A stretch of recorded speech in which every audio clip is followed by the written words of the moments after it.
What's up, everyone?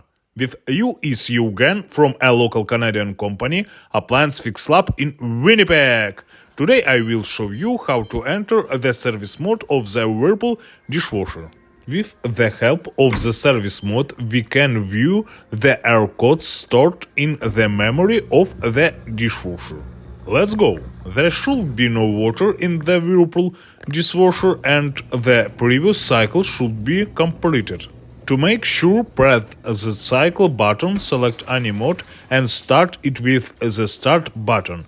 The display will show the time of the current program. As soon as the mode starts, press the cancel button on the display. The current time will change and the display will show 2 minutes, during which the Whirlpool dishwasher will drain the water. Wait until the process is finished.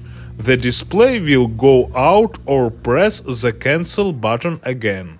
To activate the service menu, slightly open the dishwasher door and without long pauses, press the three buttons High Temp Wash, Sunny Rinse and Dry, one after the other until the error code, or as in my case, 3/8 appear on the display.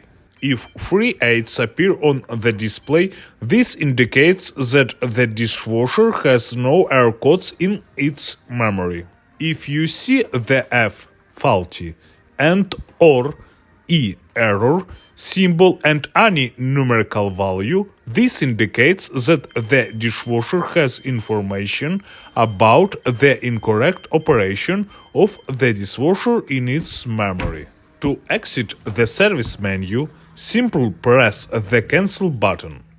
The dishwasher will turn off. It's time to say goodbye. If you have any questions about your Whirlpool dishwasher entering service mode, questions about error codes or questions about any other appliance, leave comments and the Appliance Fix Lab team will definitely answer them. So, I advise you to click the subscribe button right now, so as not to miss the next fascinating and informative series of video reviews on the maintenance of appliances in the Canadian city of Winnipeg. You subscribe and like. I make new videos on appliance repair and maintenance. Together we can fix any problem. See you soon. Bye bye.